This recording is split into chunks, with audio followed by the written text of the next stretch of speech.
Hello everyone, welcome back to my YouTube channel SCT Assam DLED Pre-NT Tester আজি আমি ইয়াতে reasoning maths Assamese আৰু ইংলিছৰ answer কি প্ৰভাইড কৰিম সো আমি এতিয়া ভিডিওটো আৰম্ভ কৰিছো কোৱেশ্চন নম্বৰ 51 যদি মাইনাস চিনটো পূৰণ চিন হয় প্লাস চিনটো হৰণ চিন হয় পয়েন্টটো বিয়োগ চিন হয় আৰু হৰণটো যোগ চিন হয় তেতিয়া হলে তলৰ শুদ্ধ সমীকৰণটো বাছি উলিওৱা এটা অপচন সি টো হ'ব কাৰেক্ট আনসাৰ Question number 52 ৰহিতে ঘৰৰ পৰা অফিচলৈ যাওঁতে সদায় প্ৰথমে 5 কিলোমিটাৰ পূব দিশলৈ যায় তাৰ পিছত তেওঁ বাওহাতে 12 কিলোমিটাৰ গৈ পুনৰ সোহাতে ঘূৰি 5 কিলোমিটাৰ যায় তাৰ পাছত তেওঁ পুনৰ সোহাতে ঘূৰি 12 কিলোমিটাৰ যায় তেতিয়াহলে তেওঁ ঘৰখনৰ পৰা অফিচলৈ দূৰত্ব কিমান হ'ব তো এটা অপচন ডি টো correct answer 10 kilometre Question number 53 এই বক্তব্যটো সঁচা বুলি ধৰি লোৱা প্ৰত্যেকটো পুথিভঁৰালত কিতাপ আছে এই বক্তব্যৰ আধাৰত তলৰ কোনটো বাক্য সঁচা বাছি উলিওৱা এটা অপচন বি টো কাৰেক্ট আনসাৰ কোনো এটা পুথিভঁৰালেই কিতাপবিহীন নহয় Question number 54 তলত দিয়া শব্দবোৰৰ পৰা নিমিলা শব্দটো বাছি উলিওৱা এটা option A is correct answer হ'ব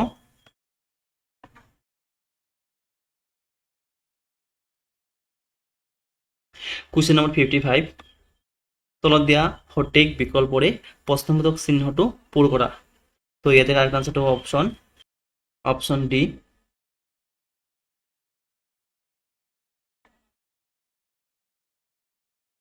Question number 56 যদি এটা নিৰ্দিষ্ট সাংকেতিক চিহ্নত পোষ্টেল ইমান বুলি লিখা হয় হিচাপে লিখা হয় তেন্তে হলে জাৰ্নেল শব্দটোৰ সাংকেতিক চিহ্ন কি হ'ব এটা option C is correct answer হ'ব Question number 57 তলৰ শৃংখলটোত সম্পূৰ্ণ কৰা কমপ্লিট দ্য সিৰিজ গিভেন বিলো 6 12 36 144 720 নেক্সট কোনটো নম্বৰ হ'ব হেতু আমাক দিছে তো ইয়াতে কাৰেক্ট আনসাৰটো হ'ব অপচন এ Question number 58 তলৰ সংখ্যা শৃংখলটোত কিমানটা যুগ্ম সংখ্যা আছে যাৰ ঠিক আগৰ সংখ্যাটো অযুগ্ম সংখ্যা হয় আৰু তাৰ ঠিক পাছৰ সংখ্যাটো যুগ্ম সংখ্যা নহয় তো এটা option B is correct answer হবে Question number 59 এজন মানুহৰ প্ৰতিকৃতি চাই হৰ্ষই ক'লে তেওঁৰ মাক মোৰ দেউতাৰ পুত্ৰৰ পত্নী মোৰ কোনো ভাই বনি নাই হৰ্ষই কাৰ প্ৰতিকৃতিলৈ চাই আছিল তো এটা অপচন এ টো হ'ব কাৰেক্ট আনসাৰ Question number 60 তলত দিয়াবোৰৰ পৰা প্ৰশ্নবোধক চিহ্নত সঠিক বিকল্প বাছি উলিওৱা তো ইয়াতে কিছুমান নাম্বাৰ দিয়া আছে আৰু 180 টো কেনেকৈ হল হেতু আমি ফাৰ্স্ট বাহিৰ কৰি ল'ব লাগিব তো আপোনালোকে এই গোটেইখিনি নাম্বাৰ যোগ কৰি দিব দিয়াৰ পিছত যেটো নাম্বাৰ ওলাব সেই নাম্বাৰটো ডাবল কৰি দিব তেতিয়া হলে এই মাজৰ নাম্বাৰবিলাক ওলাই যায় সো ইয়াতে option C is correct answer হ'ব Question number 61 30 জন মানুহে এটা কাম 18 দিনত কৰিব পাৰে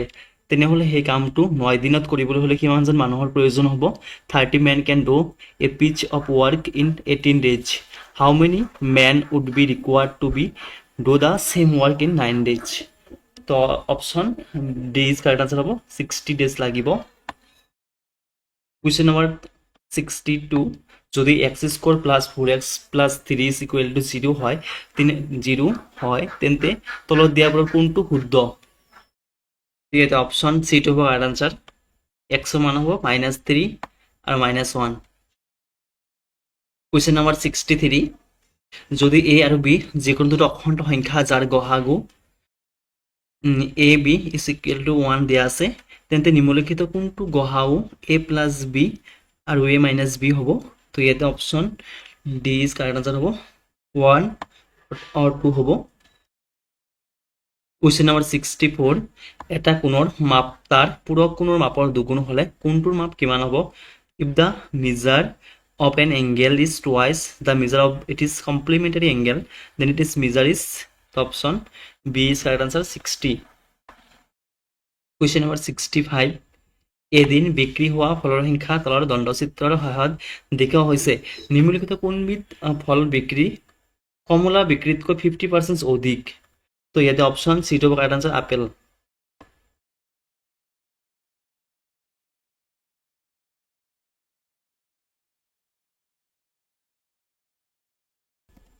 কুৱেশ্যন নম্বৰ 66 নিম্নলিখিত উক্তিসমূহৰ কোনটো শুদ্ধ বুলি কৈছে তো ইয়াতে option B is correct answer question number 67 তলত দিয়া কোনটো 0.009 বৰ্গমূল হয় which of the following is the square root of 0.0009 তেতিয়া option A is correct answer হ'ব 0.03 কুৱেশ্যন নম্বৰ 68 অনুপমাই ক'লে দুটা পূৰ্ণসংখ্যাৰ পূৰণফল সদায় এটা পূৰ্ণসংখ্যা হয় এই বিবৃতিটোৱে তলৰ কোনটো বৈশিষ্ট্য বৰ্ণনা কৰে তো এটা option A is correct answer closure property under multiplications of whole numbers পূৰণ সাপেক্ষে পূৰ্ণ সংখ্যাৰ আবদ্ধ বিধি কুৱেশ্যন নম্বৰ 69 যদি সংখ্যা এটাৰ মৌলিক উৎপাদক বিশ্লেষণ 2 to the power 2 into 3 into 5 হয় তেন্তে প্ৰদত্ত সংখ্যাটোৰ মুঠ উৎপাদকৰ সংখ্যা কিমান হ'ব তো এটা option D is correct answer 12 হ'ব কুৱেশ্যন নম্বৰ 70 নিম্নলিখিত কোনটো আটাইতকৈ সৰু সংখ্যা যাক 300 এৰ লগত যোগ কৰিলে এটা পূৰ্ণ বৰ্গ সংখ্যা পোৱা যায় তো এটা option C is correct answer হ'ব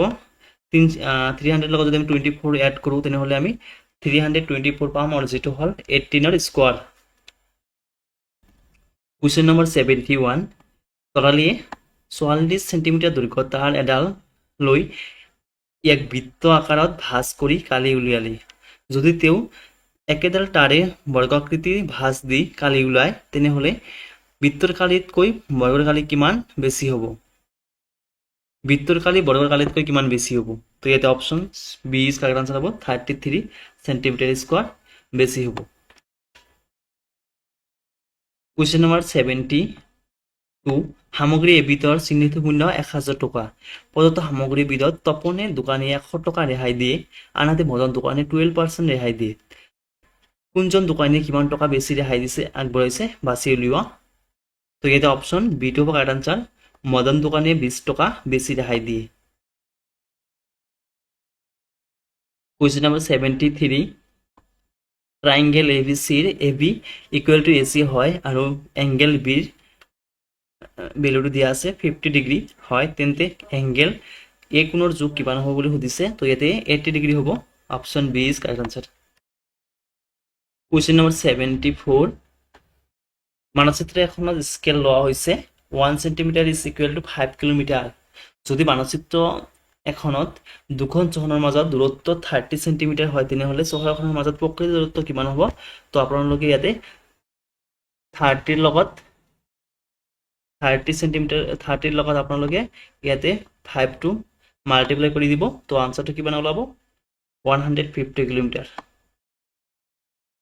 কুৱেশ্যন নম্বৰ 75 নিম্নলিখিত কোন কেইটা ভগ্নাংশ অধগমত সজ্জিত হৈ আছে which of the following fractions are arranged in descending order তো ইয়াতে option D is correct answer হ'ব কুৱেশ্যন নম্বৰ 76 বাক্যটোত থকা বিকেশনীয় বিকশন পদটো বাছি লোৱা এটা অপশ্যন এ টো হ'ব কাৰেক্ট আনসাৰ লৰাটোৱে নিচেই চেৰেলা কুৱেশ্যন নম্বৰ 77 ব্যাকৰণত উদাহৰণৰ সহায়ৰ সূত্ৰ শিক্ষা দিয়া শিক্ষণ পদ্ধতিটো হ'ল অপশ্যন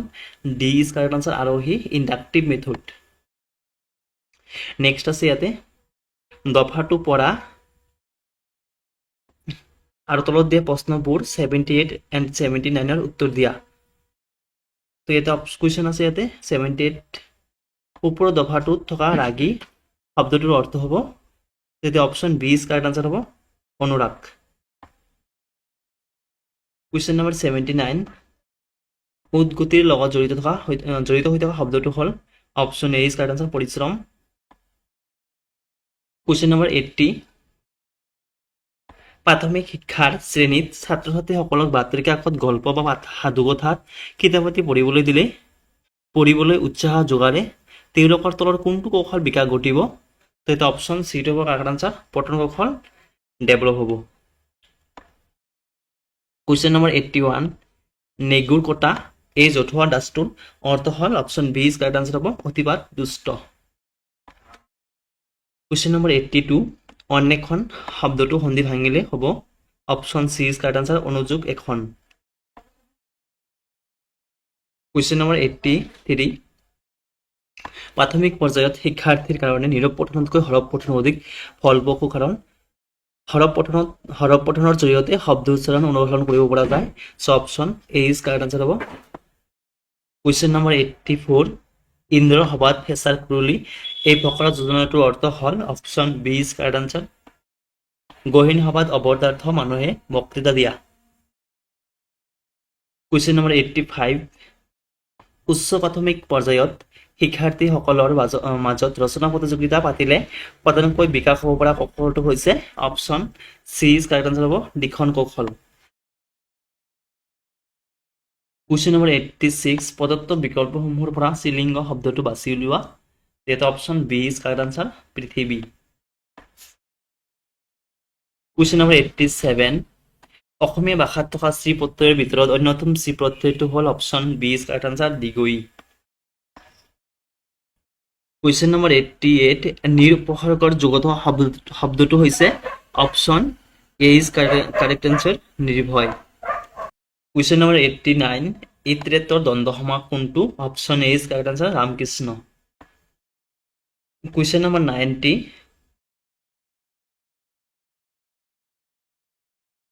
সি এক বচন টু বহু বচন কৰিলে কি হ'ব option A is correct answer সিহঁত। Question number 91 the meaning of the word reluctant is option A is correct answer. Next read the passage given below and choose the correct option to answer the questions. Here the passage to দিয়া আছে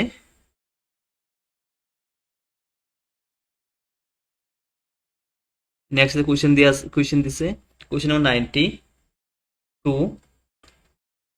which of the following is best describe the mood at the village market. এটা option C is correct answer হবো। Question number 93